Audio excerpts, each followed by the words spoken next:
يا إمام الرسل يا سندي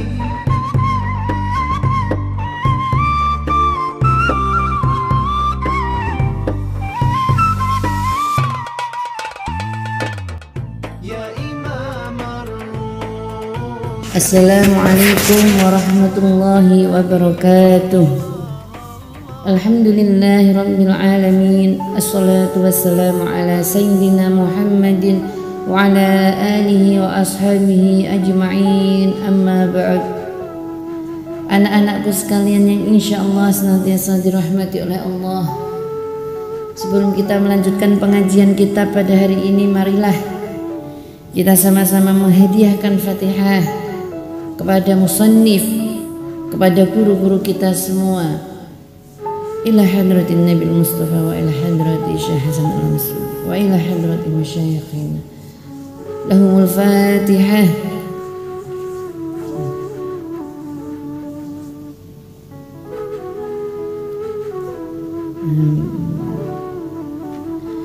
Bismillahirrahmanirrahim. Qala al-muallif rahimahullahu ta'ala wa nafa'na bihi wa bi'ulumihi fid dharaini amin. Adabul muta'allim utawi iki iku nerangake bab tata kramane wong kang belajar. Bab ini menerangkan tentang tata krama seorang murid, muta'allim, murid. Lil muta'allimi adabun fi nafsihi wa adabun ma'a ustadzihi wa adabun ma'a ikhwanihi. Lil muta'allimi iku tetep kedue wong kang belajar, maksudnya murid, adabun utawi tata krama fi nafsihi ing dalem jiwane muta'allim, wa adabun lan tata krama ma ustadzihi sertane gurune muta'allim, wa adabun lan tata krama ma'a ikhwanihi sertane kanca-kancane muta'allim. Jadi bagi seorang murid itu ada tata cara, ada tata krama sendiri. Yang pertama bagi dirinya sendiri, tata krama yang dimiliki dirinya sendiri untuk dirinya sendiri. Wa adabun ma'ustadhihi, dan tata krama ketika bersama ustadznya, ketika bersama gurunya. Selanjutnya adabun ma'ikhwanihi, tata krama ketika bersama teman-temannya. Amma adabuhu fi nafsihi, amma adabuhu anapun utawi tata kramane murid fi nafsihi ing dalam awak dhewene murid, fakatsiratun mongko iku akeh. Yang pertama adab bagi diri sendiri, adab murid bagi dirinya sendiri, adab murid tentang dirinya sendiri. Fakatsiratun itu banyak. Minha iku setengah saking adabun fi nafsihi, ya, di antara adab dirinya sendiri yaitu tarkul ujubi utawi ninggal ujub. Yang pertama meninggalkan ujub, tidak memiliki rasa ujub. Apakah ujub itu? Ujub itu seperti membanggakan diri, ya, bahwa akulah yang paling bisa, akulah yang paling mampu. Nah, itu ujub, merasa dirinya itu yang paling kuat, yang paling mampu, yang paling luar biasa, itu hanya dirinya sendiri, sampai dia lupa akan kenikmatan-kenikmatan Allah, sampai dia itu lupa bahwa kenikmatan, kemampuan yang dia miliki itu adalah fadlnya Allah, adalah pemberian dari Allah. Saking bangganya dengan keahliannya, saking bangganya dengan dirinya sendiri, dia sampai lupa bahwa yang dia miliki itu merupakan pemberian dan kenikmatan dari Allah, sampai lupa itu. Contohnya seperti nek ora ono aku gak bakal iso kayak gini, nek ora ono aku gak bakal kelakon. Nah, itu contoh dari ujub. Yang pertama adabun fi nafsihi, adab bagi dirinya murid sendiri itu yang pertama tidak boleh memiliki rasa ujub, membanggakan yang berlebihan. Wa minha lan iku setengah saking adabun fi nafsihi, yang kedua yaitu at-tawadu, harus memiliki sifat tawadu, rendah hati, tidak ujub, rendah hati. Yang ketiga wasidqu, jujur, temen, kalau iya mengatakan iya, kalau tidak mengatakan tidak. Liyakuna supaya ana sapa murid mahbuban iku den senengi sapa murid. Liyakuna supaya ana sapa murid mahbuban iku den senengi, iku wong kang den senengi, mausuqon tur den percaya bihi kelawan sifat mau, bihi kelawan zalik.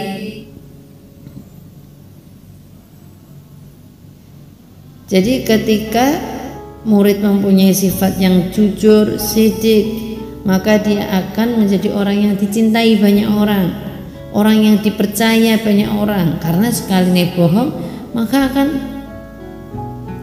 orang itu akan tidak percaya. Kalau dia mempunyai sifat jujur, orang akan percaya dan orang akan senang kepadanya. Wa minha, tadi disebutkan tarkul ujub, tidak boleh ujub, tawadu, rendah hati, sidik, dipercaya, ya jujur sehingga bisa dipercaya. Wa minha lan iku setengah saking adab ayyakuna ing nyenta ana sapa murid waquron iku anteng, atine anteng fi misyatihi ing dalam perjalanane murid. Ya, jadi murid itu harus anteng, atine sing anteng, enggak kemerungsu, enggak mudah terbelokkan, enggak menyeleneh, enggak melenceng, enggak pencilaan. Nah, itu murid harus anteng hatinya, anteng, mantep, tetep, nah, istiqomah, itu yang harus dimiliki seorang murid. Selanjutnya yang harus dimiliki juga ghodon torfahu anin nazari ilal muharramati. Ghodon tor menundukkan, nundukake, torfahu ing peningale murid anin nazari saking nyawang ilal muharramati maring perkara-perkara kang den haramake. Dan diantara adab yang harus dimiliki seorang murid yaitu menjaga pandangan mereka dari hal-hal yang diharamkan. Ghadul basar, terhadap hal-hal yang diharamkan, terhadap kemaksiatan. Apakah cuman pelihatannya aja yang dijauhkan? Tidak. Penglihatannya juga dijauhkan, pendengarannya juga dijauhkan, lisannya juga harus dijauhkan dari hal-hal yang berbau maksiat. Jadi dikatakan kalau seorang murid itu menghindari perbuatan-perbuatan maksiat itu, maka dia akan dengan mudah menerima ilmu karena hatinya jernih, lisannya jernih, penglihatannya jernih, pendengarannya jernih, sehingga dia akan dengan mudah menerima ilmu yang disampaikan oleh guru, menerima nasihat dengan mudah, menerima didikan dengan mudah. Selanjutnya wa an yakuna aminan ala ma utihi minal ilmi, wa an yakuna lan nyento ana sapa murid aminan iku amanah ala ma ing atase perkara uti kang den paringi sapa murid hi ing ma minal ilmi bayane saking ilmu. Seorang murid itu harus amanah terhadap ilmu yang dia miliki, meskipun itu ilmunya sedikit, masih sedikit tidak apa-apa, harus amanah terhadap ilmu yang dia miliki. Maksudnya amanah itu seperti apa? Dia bertanggung jawab, dia menjaga, bertanggung jawab ilmu yang dia miliki, tidak sembarangan, juga mengamalkan apa yang dia ketahui. Fala yujibu bi ghairi ma ya'rifu, Sehingga kalau murid tersebut amanah terhadap ilmu yang dia miliki, fala yujibu mongko ora kena jawab sapa murid bi ghairi ma kelawan sakliyane barang ya'rifu kang ngerti sapa murid. Jadi kalau seorang murid itu sudah amanah terhadap ilmu yang dia miliki, maka dia tidak akan sembarangan menjawab pertanyaan-pertanyaan yang dilontarkan kepadanya. Dia menjawabnya sesuai dengan yang dia ketahui, sesuai yang dia pelajari, sesuai juga dengan dalil-dalil yang telah ditelaah. Jadi nggak sembarangan, nggak nyeleweng dari ilmu yang dia miliki. Kalau ada pertanyaan yang dilontarkan, maka kalau dia bisa menjawab, maka harus dijawab sesuai yang dia tahu. Tapi kalau dia belum mengetahui jawabannya, maka jangan dijawab terlebih dahulu sebelum dia benar-benar tahu dalil. Jadi tidak sembarangan jawab, tidak asal jeplak, tetapi melainkan dipelajari dulu dalilnya, benar-benar tahu apa yang diketahui, baru dilontarkan, baru dijawab pertanyaan tersebut. Nggak boleh sembarangan, nggak boleh nyeleweng, nggak boleh angger-anggeran. Itu termasuk amanah terhadap ilmu yang dia miliki. Wa amma adabuhu ma'a ustadzihi, selanjutnya adalah wa amma adabuhu, anapun utawi adabi murid ma'a ustadzihi sertane gurune murid. Tadi diterangkan tentang adabun fi nafsi, adab bagi dirinya sendiri, adab tentang dirinya sendiri yang dimiliki dirinya sendiri. Sekarang yang kedua adalah adabuhu ma ustadhi, adabnya seorang murid beserta gurunya, ketika beserta gurunya yang ada hubungannya dengan gurunya. Faminha, monggo iku setengah saking adabuh ma ustadhi ayat taqida utawi yento ngeyakini sapa murid anna fadlahu setuhune utamane guru, ya, sesungguhnya utamanya guru, keutamaannya guru, kekuatannya guru, akbaru iku luwih gede min fadli walidayhi saking keutamaane wong tuwa lorone murid alaihi ing atase ustad.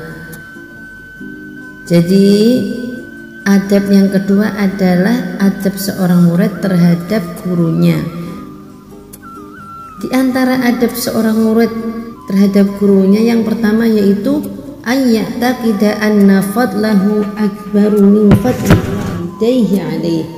Jadi dia harus yakin, di dalam hatinya harus meyakini, harus mengakui bahwa kekuatan atau keutamaannya seorang guru itu lebih kuat, lebih besar daripada keutamaannya orang tuanya.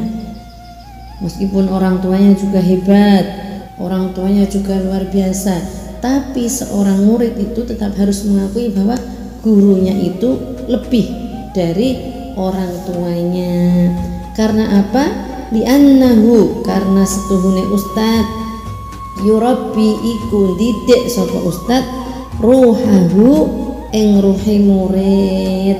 Jadi diterangkan juga di kitab Muta'alim bahwa Taklimul Muta'alim bahwa seorang ustad itu, seorang guru itu juga abu ruh orang tuanya seorang murid, orang tua yang mendidik di bagian rohnya, di jiwanya. Oleh karena itu fadlal ustad, keutamaannya ustad, kehebatannya ustad itu harus diakui lebih dari kehebatannya atau keutamaannya orang tua.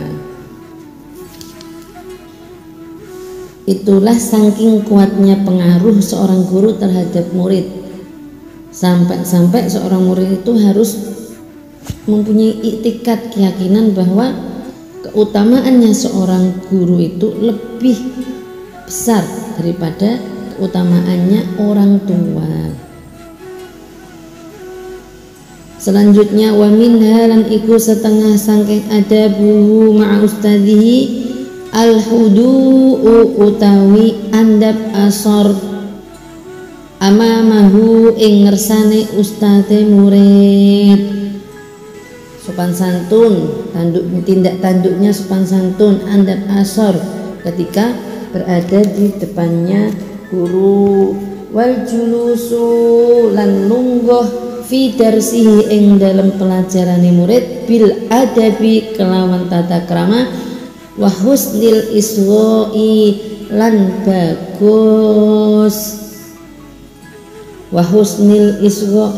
bagus nengklengakene ilama maring perkara yaqulu kang ngucap sapa ustad hu ing ma. Ketika seorang murid itu berada di majelis bersama gurunya, maka duduknya harus sopan. Selain duduk dengan sopan, murid juga harus dengan seksama tenanan oleh mendengarkan keterangannya guru, benar-benar khusyuk, benar-benar sungguh-sungguh fokus kepada keterangan guru yang disampaikan. Wa minha lan iku setengah sangking adab tarkul mizaji iku ninggal guyonan, tidak boleh bercanda, enggak boleh guyonan. Sesama temannya enggak boleh guyonan karena di situ di depannya ada guru yang sedang menerangkan ilmu yang harus kita pelajari secara seksama biar paham, biar bisa masuk dalam hati, biar bisa masuk dalam pikiran. Wa alla yamdaha ghayrahu minal ulama'i bihadratihi mukhafatan ayyafhama ustadzuhu annahu yadhummu. Tadi ya, ketika bersama gurunya duduknya yang sopan, tundukkan kepalanya, tidak angkuh, mendengarkan, fokus mendengarkan pelajaran. Selanjutnya juga tadi ada tidak boleh bercanda, enggak boleh guyon dewe ketika gurunya menyampaikan ilmu. Dan sekarang wa alla yamdahalan yento ora ngelem, yento ora muji sapa murid wairahu ing liyane ustad minal ulama saking pira-pira ulama bihadratihi ana ing sandinge guru. Ini penting juga bagi seorang murid, harus diketahui bahwa adab seorang murid ketika berada di depan gurunya itu tidak boleh memuji-muji, tidak boleh memuja-muja ulama lain ketika berada di depannya guru. Jadi kalian bersama berada di depannya ustadznya, Ustadz A, tapi kalian memuji-muji, membangga-banggakan, memuja-muja Ustadz B. Nah itu tidak boleh. Di kitab sini sudah dijelaskan, dilarang. Mukhafatan, karena apa? Mukhafatan karena wedi an yafhama yen to faham ustadzuhu sapa gurune murid annahu ing setuhune murid yadzumuhu iku maido nyelan, yadzumu iku mencelang hu ing guru. Dikhawatirkan seakan-akan ketika kalian memuji orang lain, guru lain di depan guru tersebut, seakan-akan kalian mencela guru yang berada di depan kalian, maka dihindari, tidak boleh. Kita fokus kepada pelajaran yang sedang dibahas, kita fokus kepada guru yang berada di depan kita. Wa minha lan iku setengah saking adab alla yasuddahu al-haya'u anis su'ali amma la ya'rifu. Alla yasudda utawi yento ora nyegah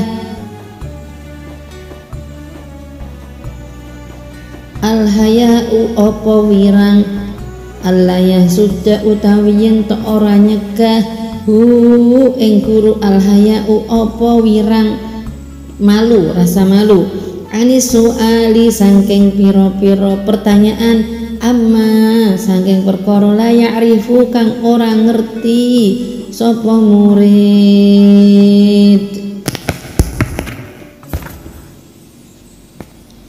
Selanjutnya, sebagai seorang murid tidak perlu malu untuk bertanya kepada guru terhadap apa yang tidak diketahui. Apalagi gurunya sudah memberi kesempatan kepada murid-muridnya untuk mengajukan pertanyaan. Monggo, siapa yang tidak bisa, siapa yang belum paham, siapa yang tidak bisa boleh bertanya. Syukur-syukur gurunya sudah menawarkan. Ya, jadi tidak boleh malu bertanya terhadap apa yang belum difahami, terhadap apa yang tidak diketahui. Karena malu bertanya sesat di jalan. Wes kadung jalannya tambah jauh, ternyata jalan tersebut salah karena ketika dia belum paham tidak mau bertanya. Maka tidak boleh ada rasa malu untuk menanyakan, apalagi ilmu, ya, untuk menanyakan ilmu yang belum dia paham, yang belum dia mengerti. Selanjutnya tadi sudah adab fi nafsihi, adab terhadap dirinya. Yang kedua adab terhadap ustadz. Sekarang yang ketiga selanjutnya, wa amma adabuhu ma'a ikhwanihi faminha ihtiramuhu wa tahquh tiqari wahidin minhum. Wa amma adabuhu lan anapun utawi tata kramane murid ma'a ikhwanihi serta koncone murid. Ketiga adab ketika bersama teman-temannya. Wa amma adabuhu ma'a ikhwanihi, adab ketika mereka bersama saudara-saudaranya kepada teman-temannya. Faminha mongko iku setengah saking adab ihtiramuhum utawi mulyaake ikhwani, memuliakan temennya, ngajeni koncone, ngajeni dulur-dulure. Watarkuh tiqari wahidin minhum, watarkuh tiqari wahidin lan ninggal nino wong siji minhum saking ikhwan. Tidak boleh menghina salah satu dari mereka. Nggak boleh ya, saling menghina, saling mencela, itu tidak boleh. Watarkul isti'la lan ninggal gumede alaihim ing atase ikhwan. Selanjutnya tidak boleh merasa bangga, tidak boleh gumede iku ya sombong, bangga terhadap dirinya di atas teman-temannya. Kayak merasa dirinya yang paling pinter, dirinya paling bisa di antara teman-teman yang lainnya. Aku sing ngene siji terus, aku sing iso terus. Tidak boleh merasa seperti itu. Wa min halan iku setengah saking adab alla yaskhara bi bati'il fahmi minhum. Alla yaskhara utawi yen to ora ngina sapa murid bibati ilfahmi kelawan wong kang kendo fahame minhum saking ikhwan. Tidak boleh mencela atau menghina temannya yang kita katakan basa alusnya, basa kasarnya bodoh, ya, basa kasarnya bodoh. Tidak boleh menghina teman yang mungkin kecerdasannya di bawah kita. Nah, itu lebih halus seperti itu ya. Kita tidak boleh menghina atau mencela teman-teman yang kecerdasannya di bawah kita, kecerdasannya di bawah rata-rata. Setiap orang kan memiliki kelebihan sendiri-sendiri, memiliki kekurangan sendiri-sendiri. Jadi jangan merasa arekku itu gak iso-iso, arekku itu bodoh, gak boleh. Justru ketika ada temannya yang belum paham, ketika ada temannya yang mungkin pemahamannya tidak secepat kita rangkul bareng-bareng, kita ajari bareng-bareng. Jangan malah dicela, jangan malah dihina, jangan malah dihindari. Justru sama-sama saling membantu, karena setiap orang memiliki kekurangan dan kelebihan masing-masing.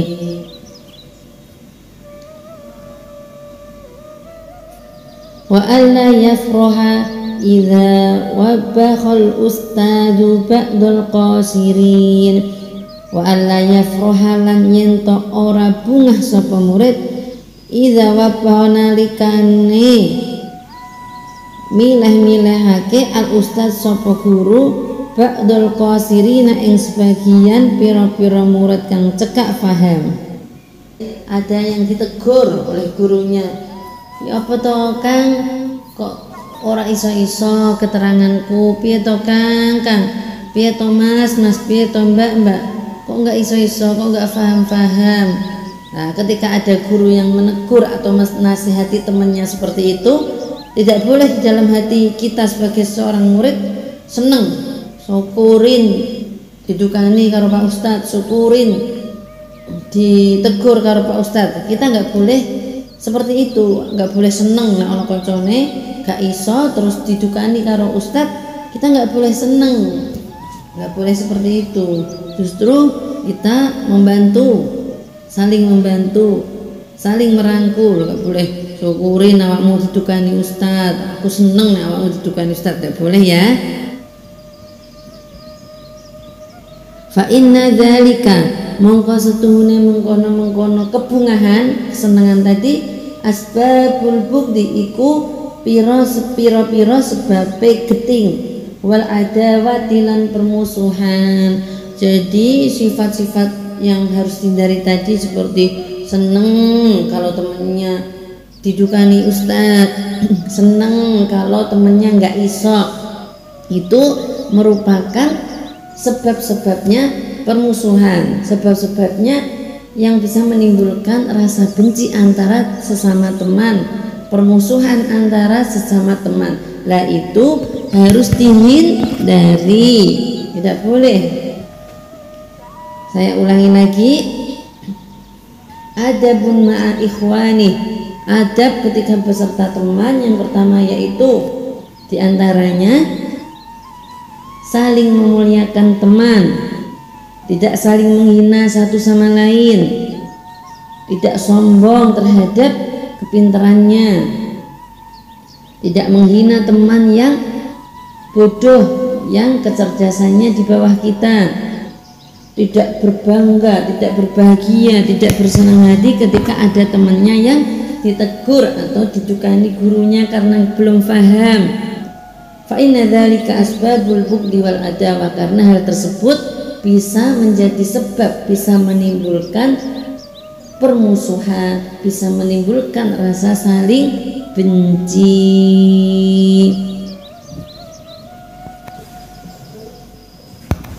Wallahu a'lam bishawab.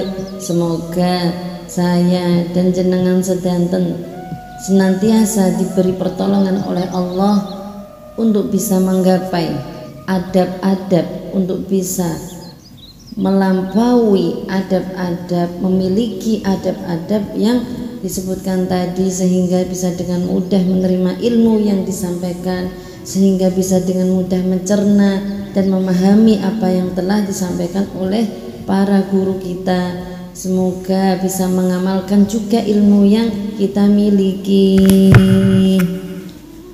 Kita juga senantiasa meminta perlindungan kepada Allah agar dihindarkan dari akhlak-akhlak yang tercela, dari akhlak-akhlak yang menimbulkan permusuhan dan kebencian, dari akhlak-akhlak yang menimbulkan tumpulnya hati dan kesulitan dalam menerima ilmu. Al-Fatihah.